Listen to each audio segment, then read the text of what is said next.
Celui-là, il est plus subversif, quoi, disons. Hein. Bon, après, en audio, vous aurez la suite.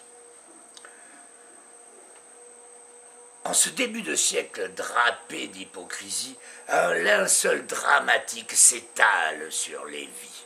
La mort, partout la mort est mise en vedette, car sur nos désaccords elle impose sa dette. Catastrophes, attentats, guérillas, assassinats alimentent sans cesse le moindre des médias. La souffrance se vend mieux que les éclats de joie. Honte à nous, s'il existe un tiers-monde, c'est que l'humain déchoit.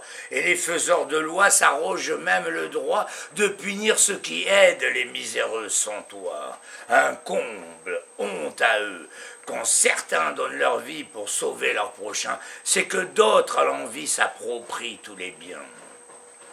Honte à ceux qui nous mènent, dont nous sommes complices. Quand bien même ils nous minent, nous font entrer en lice. Ce combat fallacieux n'aurait jamais dû être si l'homme, ce vicieux, ne s'était pas fait maître.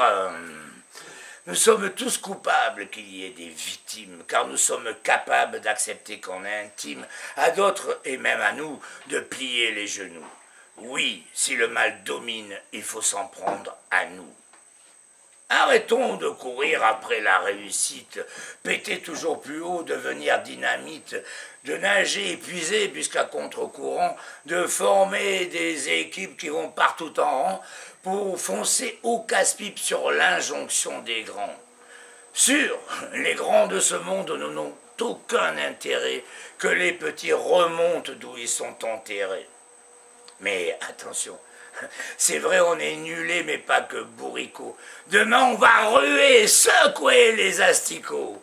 Vous que l'on nomme grands, vous n'êtes que des vers, des appâts tortillant au fil de l'univers. Malgré vos noms pompeux, rien que des mouches à merde, sans cesse se posant sur des vies qui se perdent. Satan n'est pas malin, il a très mauvais goût, puisqu'il pêche avec vous jusqu'au fond des égouts. Mais nous, pauvres pêcheurs, nous aimons les eaux claires, les lacs à ciel ouvert que la lumière éclaire. Nous mangeons sainement, nos sels sont engrais, servant à faire pousser les simples dans les prés. Nous voulons recueillir les fruits de la culture et cueillir nos pensées quand les têtes sont mûres. Fini les ONG, le bien manipulé. Voici venir la Song, c'est son intitulé. La société organisée, non gouvernée, gérée et animée par ceux qui sont renés. Des vivants, pas survivants. Aux urnes les anciens. Vos cendres nous sont précieuses, elles sont pour nous un bien, mais de nous recueillir n'empêche pas de cueillir cette éclosion récente, vitale à accueillir. Nous avons tant à faire pour virer le passé, que penser même hier est déjà dépassé. D'abord nous rassembler pour montrer qu'on existe, puis montrer par des faits que ça y est, on résiste. El pueblo unido jamás será vencido.